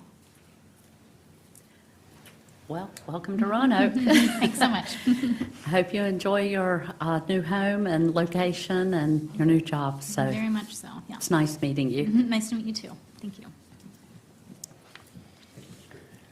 Motion. I did the motion, and then we were talking, your motion. Okay. Okay. Is there a second? Second. Is there any discussion on the motion? Will the clerk please call the roll? Mr. Radford? Yes. Mrs. Hooker? Yes. Mr. North? Yes. Mr. Mahoney? Yes. Mrs. Shepherd? Yes. Item F, second reading of ordinance and public hearing. The petition of Travis Bell to obtain a special use permit to operate a commercial kennel on approximately 2.0 acres, Zone AG1, Agricultural Rural Low Density District, located at 6754 Grubb Road in the Cave Spring Magisterial District, has been postponed to July 14th, 2026 at 6 p.m. Item G, appointments. Do any board members have an appointment that has not been given to the clerk and included in the board report for agenda item G? No. Is there a motion to approve the list of appointments set forth in the board report? Motion. Is there a second? Second. Is there any discussion? Will the clerk please call the roll? Mr. Radford? Yes. Mrs. Hooker? Yes. Mr. North? Yes. Mr. Mahoney? Yes. Mrs. Shepherd? Yes. Item H, consent agenda. All matters listed under the consent agenda are considered by the board to be routine and will be enacted by one resolution in the form or forms listed below. If discussion is desired, that item will be removed from the consent agenda and will be considered separately. Does any board member wish to remove an item from the consent agenda for discussion? Is there a motion to adopt all matters on the consent agenda? So moved. Second. Will the clerk please call the roll? Mr. Radford? Yes. Mrs. Hooker? Yes. Mr. North? Yes. Mr. Mahoney? Yes. Mrs. Shepherd? Yes. Item I, citizen comments and communications. The time has been set aside for Roanoke County citizens to address the board on matters of interest or concern. Roanoke County citizens are defined as current residents of Roanoke County. While the board desires to hear from all who desire to speak, this agenda item is limited to a duration of 30 minutes. Each individual speaker will be afforded 3 minutes to speak. Are there any citizens wanting to address the board that have not submitted a form? All right. We appreciate all who have come to address the board today. When your name is called, please come forward and state your name and address prior to sharing your comments. As previously noted, each person is permitted to speak for up to 3 minutes. At the front of the podium is a light system that tells you how much time you have remaining. When the light changes from green to yellow, please share any concluding remarks. When the light changes from yellow to red, your time has ended. While the board desires to hear from all who have desire to speak, we ask that speakers refrain from repeating comments already made by others. Presently, I have Mary Beth Coffey and Grace Terry.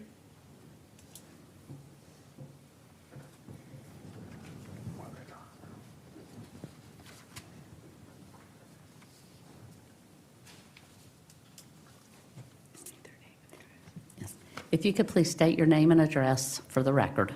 I'm Mary Beth Coffey, and my address is P.O. Box 204, Bent Mountain, Virginia. Okay. Grace Terry, 0 Poor Mountain Road and 0 Honeysuckle Road. Thank you. Thank you. I'm here today to present a letter that you've already received on May 8th. And you got a letter and you read it with your inside voice. I'm here to present it with the human voice, with one of your citizens and community members who want you to hear it from this perspective. I'm a member of Preserve Bent Mountain, who has written this letter to request that the supervisors join with residents, landowners, businesses, and supporters of the community to formally oppose the Mountain Valley Pipeline Boost Project.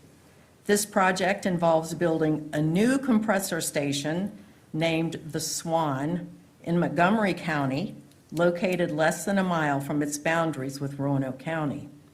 Now, Blue Ridge Preserve Bent Mountain is a chapter of the Blue Ridge Environmental Defense League, or BREDL, a 501c3 organization that seeks to preserve our natural environment, including land, air, and water, and protect historic and cultural resources by promoting a livable, sustainable economy informed and infused by justice and equality. The health risks to communities and the harmful environmental impacts to air and water of compressor stations are well documented. Preserve Bent Mountain members stand ready to share those facts and their concerns with the supervisors and county staff. In addition, Preserve Benton Mountain members want to ensure that the county understands that MVP has so far, they right now are operating at a lower PSI than the maximum allowed operating pressure. The Swan compressor station's proposed 136,900 horsepower will make it a mega station by Virginia standards and becoming the largest in the state. The increased operating pressure will dramatically increase the safety risk along the main line that the community already faces. Preserve Bent Mountain wants to ensure that Roanoke County is informed of actions taken by the boards of supervisors in the neighboring counties of Montgomery and Craig to oppose the Boost project based on the impacts to their communities. And you have in this letter links to the copies of those letters from those places. Montgomery and Craig also included language in their opposition resolutions that rejects the alternate compressor sites MVP proposed for their counties. Preserve Bent Mountain wants to emphasize to the board that MVP has also proposed an alternate route for the Swan compressor station located in Roanoke County on Bottom Creek Road. This location is close proximity to multiple occupied residences, the county-owned Bent Mountain Community Center, and the Lawrence Memorial United Methodist Church. In addition, the proposed site is... Your time has ended. Did you want to pass I'll just pick up. where Okay, she was that's reading. fine, thank you. So, as she stated, that alternate site is on Bet Mountain. In addition, the proposed site is well-known by locals to be an important wildlife corridor within the Bottom and Mill Creek watersheds. And then we included instructions for how to go on the FERC website and access these documents comparing the alternate sites, and I have a report here where I printed out a paper copy. The Bet Mountain community has already been irrevocably harmed by the construction of the 42-inch MVP mainline, creating an industrial corridor through a previously unspoiled rural land and waters. The community continues to deal with ongoing issues of incomplete restoration.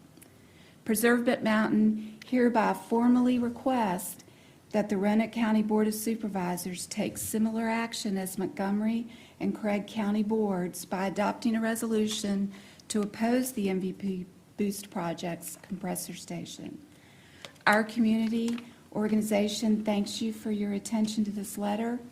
We look forward to working with the board members to support the safety of our residents and the preservation of our beloved Bet Mountain.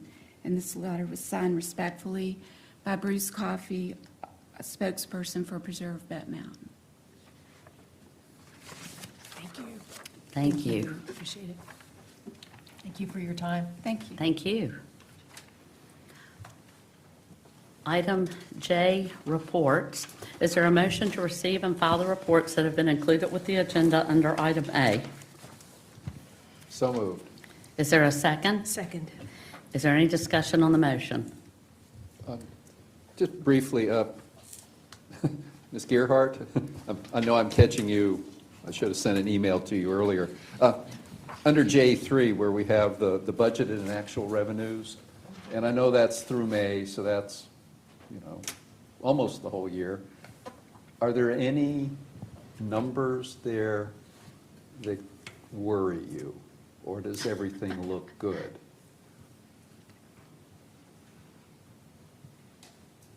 Or should I wait and ask you that question in July when you have? Yes, so we're constantly at this point looking at the numbers. I'm bugging staff all the time because I'm in my office looking at stuff and then I run down the hallway and asking questions. We're, anxiously looking at the revenues coming in. Right now, we feel like we're going to be okay, but, Okay, that's good. At this point, Thank you. We're still always worrisome with the economy and what's going on over with Iran and gas prices, but again, at the moment, we are holding our own. Thank you. We have a motion? Is there a second? Second? Will the clerk please call the roll? Mr. Radford? Yes. Mrs. Hooker? Yes. Mr. North? Yes. Mr. Mahoney? Yes. Mrs. Shepherd? Yes. Item K, reports and inquiries of board members. Mr. Mahoney? I'm first. I was going to ask the county attorney to prepare a draft resolution to be placed on the board's next agenda. And that draft resolution would be to request the Planning Commission to consider repealing the Clearbrook overlay ordinance. But before I did that, and I'm looking to my colleagues to the right, is that a topic that you would find interesting, or is that a topic that would not gain the full support of the board? I don't want to waste the Planning Commission's time, planning staff's time, to go down a path if that's an initiative that would not be favorably considered. Are you requesting a study, or are you asking for the elimination of? Elimination. I would be more intrigued by the study, the pros and the cons, and take it from there. Maybe have a work session. That would be my thought. In my Which would require more time. In my discussions with Mr. Thompson, he preferred that approach. Former planning commissioner. So would you support a study? I would. Would you want the Planning Commission to perform that study?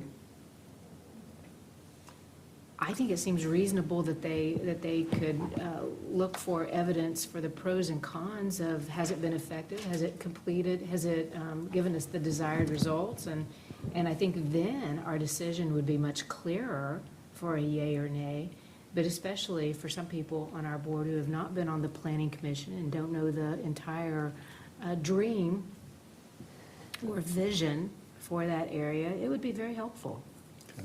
It just, I think it's, how old, Philip? 20 years? 18 years?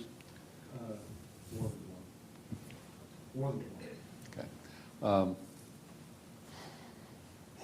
I think the hope was that with that language in the overlay district, we would create a new or a model like they have in Williamsburg. That's exactly what And it has not happened. And quite frankly, in my experience, and I've had the good luck, I guess, or the opportunity to be able to travel to many parts in the United States, I have never seen another Walmart like we have in Clearbrook that does not have a series of satellite commercial activities surrounding it. That is the only one that, in my opinion, is an orphan. So I don't know whether the property owners who own adjacent parcels are asking too much, or whether the economy has derailed development, or whether it's the overlay district. Something is not happening there. And so that motivates my thought process. So, Mr. Lubeck, you've heard Supervisor Hooker's comments. Would you feel comfortable drafting Yes, an sir. appropriate resolution that might be on prepare the that for- board's agenda for next month? Yes, sir. Thank you, sir. That's it. Mr. Radford?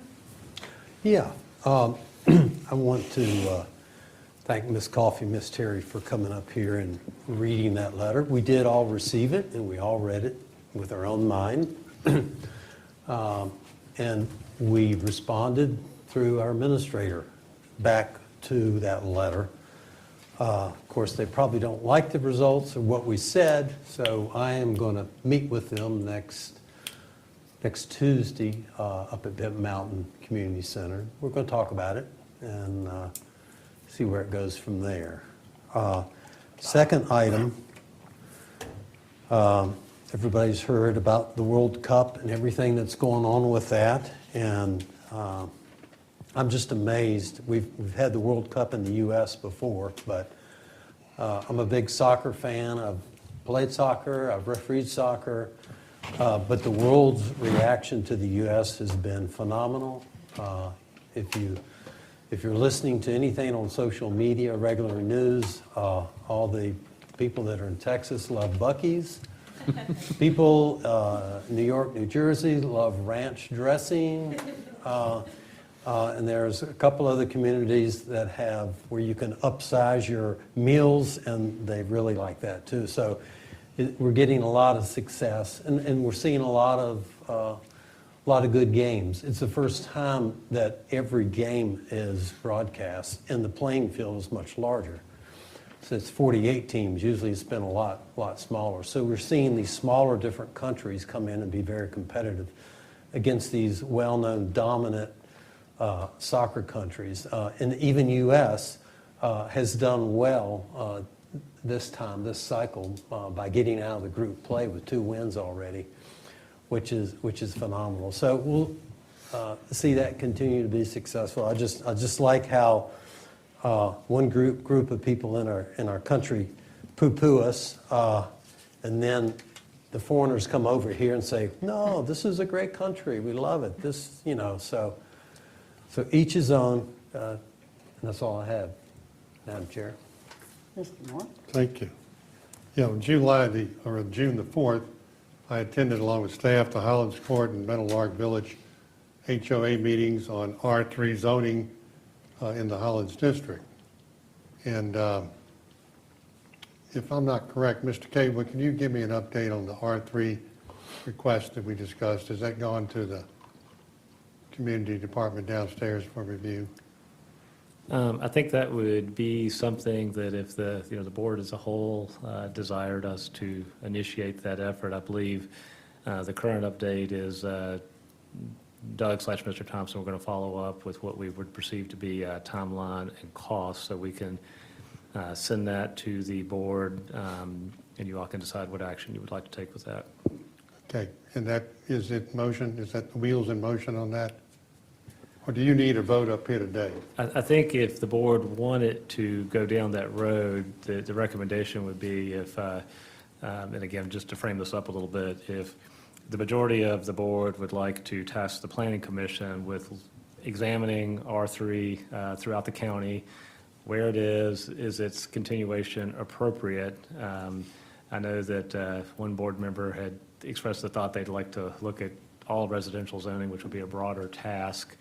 But I believe at this time, and I think, and I can see if Doug has any additional update, or Philip, I don't think we had given you all a timeline or cost for that effort. If you all would like to wait, we could certainly send that to you. But I think if you wanted to initiate that action, you would direct the Planning Commission to take the appropriate steps to look at that issue and then make recommendations back to you. Again, in keeping with the idea that the bulk of the R3 that's in the county today was created on or before 1992, and then its current location is not always in keeping with, I guess, what I've heard from several of you for that use at present, given what's happened around it. So what's the board's pleasure? To look at R3 only, or to open up Pandora's box and look at everything? Because looking at R3 is simple, straightforward, and could probably R3 with someone living on them today in a single-family house. I'm concerned about R3 on properties that are vacant. These are ripe for requests for development, and Lord knows what we've just gone through over in Hollins has been an all-staff effort to address the concerns of R3. A lot of people don't want R3 in their neighborhoods. And so my thought is, there's probably not that many that we would need to look at, that we ask the Planning Commission to do a study on R3 sooner than later, and worry about all the other zoning some other time, which would be more costly anyway. And by checking off the R3, that will have less to do down the road if we elect to do so. So I'd like to get the support and nods of the board to do that. Well, the only thing I've wanted to make sure is we can do cluster in R1, correct? So, there's an opportunity for citizens to get up and complain about that too. But the most recent complaint's been R3. Right. And it's happened more times than not in my district. And I feel like that Hollins and Catawba are probably the largest areas where this could happen. Now, I will tell you, there's an explosion of development in other surrounding counties and cities. And I see that spreading back into the county if we're not diligent in our review, if we want to change that. So I'd like to really pursue that and ask the Planning Commission. I would prefer to wait until we receive the results, the final results of the housing study. We spent a lot of money hiring a firm to do a study for us. We've seen a draft, I guess, conclusion, but we don't have the final study yet. That builds upon a previous housing study that we did back in 2018, 2019. I understand the concerns that Mr. North is raising. If anything, I think we need more R3, but I would rather wait, let's get the housing study, see how that, see what that recommends to us. And then I think once we digest that, we'll have comments back from our Planning Commission, and then we can decide whether we want to go forward or not. But let's get our study first. Yeah. We paid for it. But the study isn't an inventory. No. It's not an inventory of R3. I think he's specifically asking for an inventory. And so regardless of what the study says, we still have to do an inventory. We still got to know where it is, what it is, to figure that out. And I guess my question would be, if it's really just an inventory, that's pretty easy to look at our maps, That's right. at our mapping. And then it would just, That's you know, we could translate that just to a listing of where the R3 are. Is that what you're asking for? That's all I'm asking for. So you just want to know where they I are? don't care who gets it, if it's a planning commission, if it's Philip Thompson, if it's Doug Blunt. I want that data shared with all 5 of us on this board, countywide, but also by district, so we can look at it. So I don't see that really as a study. I see that more as informational, because we should already have that information. That's what I understand. It's easily You get that pretty- developed. So that's an easy answer, and I would support that. And that's what I thought, I was And I following would up too. on where that's saying. So I don't think that that's a study that would cost money, Yeah. you know, just to No, try. no, that, No, it's in-house. In-house, and it should be fairly easy just to have a listing of where the R3 is. And, That's- and I don't have time to listen to Wednesday night podcast on the housing study. I too don't know where that stands, although I went back and looked at the PowerPoint. I'm not sure that's the final product. so the consultant is currently slated to address you in a work session at your August meeting. And then our thoughts, barring additional direction from the board, would be to have that as a joint meeting with the Planning Commission, let the board or the consultant address both bodies, with, again, the thought that the Planning Commission would make whatever recommendations it would like to make to the board. And of course, you could take whatever actions that you would like to take, but that's currently scheduled for your August meeting. I personally would like to have what is zoned R3 in my district, And that's so a- that we know what we're working with. And that's I something think we can that's get you a very great- quickly. That's That's- just information Yeah, I that we would love to should have that already information. have. But we're not saying to do anything with it right now. We're just looking at where the R3 is. Is that what I understand you asking for? I want to know where the R3s exist. I want to know if they're vacant with nothing on it, and I want to know if they have something on it. Sure. If it's a commercial business on R3, if it's someone's house on R3, if it's someone houses on R3. I want to know that, not more than just the numbers. Develop some information so that we can study to see the exposure of more situations that I've experienced in the last 3 years on this board with R3 development. We all know it's by right, and when it happens, people all wake up one day and get excited. And that's why I want to know what the exposure is in the rest of my district. And then I'll go from there and sharing any thoughts I have. But by the way, on this housing study, I don't want to wait till August to have some consultant come in and spend an hour talking his jaws off like he did the last time, and we're sitting there trying to keep up the study. I want the study no less than 2 weeks before the meeting so I can look the PowerPoint over and be prepared for questions and concerns rather than getting it on Friday or Thursday night before a board meeting. And if that's too much trouble, then just tell me you can't do it. To this point, the last time I walked out of there, my head was spinning when we had the joint meeting with the Planning Commission because he was standing up there talking the whole time just about for an hour before we got to questions. I want to have the product in front of me so I can look at it, so I can digest it, so I can read it, so I can get ready for the meeting when he does come to present. And I don't think that's too much to ask in this case. We've been working on this housing study for, almost 2 years. So to me, it's important enough to have the final product far in advance of what normally we do in the board package. Thank you. Now, if you will, I'd like to go on to the rest of my points today. We went on June 8th with staff to Bonsack Fire Station. And if you haven't been there, I encourage you to go. And if you can't go, I encourage you to get with Doug because the information that was shared that day was alarming, at least to me. Those solar panels are saving the county a lot of money with the payback in 7 years. The bills were $1,400 a month for electricity on that fire station until the solar panels went active, and now it's down to around $170 a month. Wow. Lots of money. What does that tell me?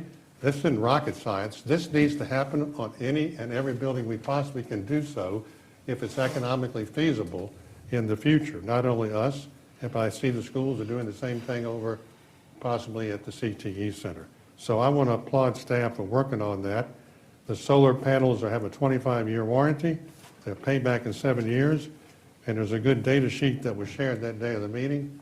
And I just am happy as can be that we've got something to save the county money, especially on new building construction. On June 11th, I attended the ROA event at the airport celebrating the new service nonstop between Dallas-Fort Worth and Roanoke, Virginia. The bottom line is this: we have the service, you use it or we're going to lose it. If we lose it, we will never get it back anytime soon again.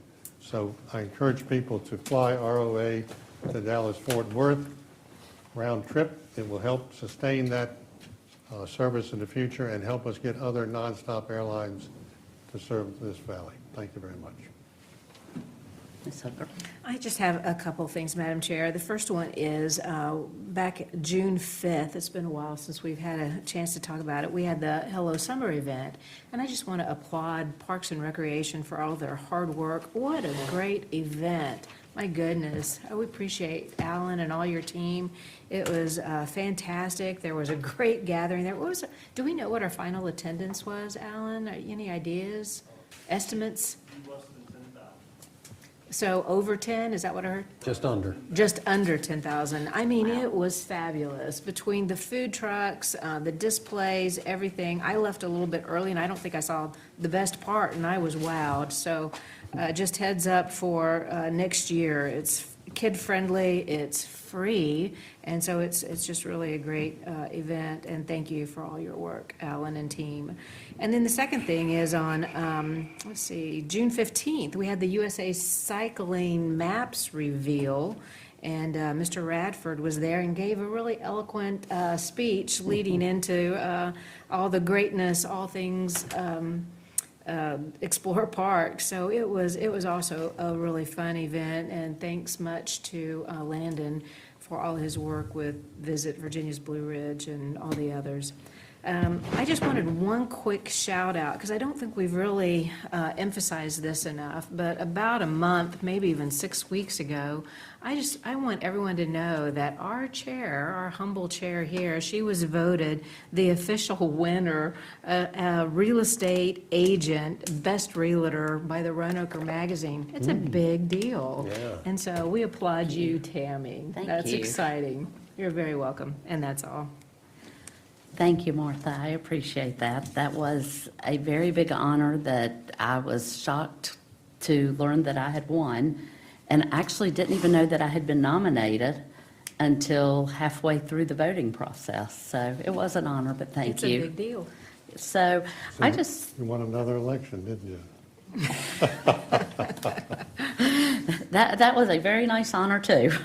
I have just a few things, and one of them that I want to bring up, Martha talked about the Hello Summer that the Parks and Recs did, and thank you, Alan, that was fantastic. The one thing you didn't mention that I do want to mention is the drone show. And I'll tell you, you go and you see fireworks and you see things like that, but I went last year, but this year was just totally amazing with the drone show. And if you didn't get to go to it, so that you will know you want to go next year, go to RVTV, because they were there filming the entire event, and you can see exactly what went on. But you all did a fantastic job, all the employees did, and I'm ready to do it again, if you can get busy on that. Also, let's see, on June 11th, Richard Kaywood and I attended the Roanoke County School Board meeting honoring Ken Nicely, just as we did today, and I do want to wish him well again and congratulate him on 33 years of service. Another item that I've done in the last couple weeks is Ashley Mathena and Josh Friedley, which is our constituent services person. We all went on a road tour through my district, looking at different roads that may need attention. And it actually was a very good meeting, tour, whatever you want to call it, because since I have also found out that quite a few roads in Mount Pleasant and my Vinton district are getting repaved this year. So that is exciting news, and I'm hoping to see more of them coming up in the following year or so. I also attended a Hollins community meeting that Mr. North had, and that was a nice meeting with a lot in attendance, and I just want to thank the employees for putting that together and working at night and coming to serve all the citizens at night after they've been at work all day long. So thank you all. And then one more thing I want to give a shout out to is Chief Griffin is here with the fire department. And my district actually had 2 large fires this week, one in the Mount Pleasant area, which was responded by, is it Station 6? And also the volunteer fire department over there. And I think they got it under control really quick and were a lot of hard work. And then we also had one in Benton that, what is that station number? 12? 2, sorry, I don't know why I was thinking 12. They attended that one, and I just want to give a shout out to all those firefighters for their hard work, because everybody knows my dad was a fireman, and people don't understand. Every time they go out, they put their life on the line, and they are greatly appreciated. So if you can thank them for me if they don't hear this. And I think that's all I've got. At this point, item L, I move to go into closed session pursuant to Section 2.2-3711A5 of the Code of Virginia for discussion concerning a prospective business or industry or the expansion of an existing business or industry where no previous announcement has been made of the business or industry's interest in locating or expanding its facilities in the community. The board will discuss potential business location or expansion in the 5 magisterial districts and Section 2.2-3711A1 of the Code of Virginia to conduct the annual performance evaluations of the county administrator and county attorney. Is there a second? Second. Will the clerk please call the roll? Mr. Radford? Yes. Mrs. Hooker? Yes. Mr. North? Yes. Mr. Mahoney? Yes. Mrs. Shepherd? Yes. The board will now recess to the 4th floor for the closed session.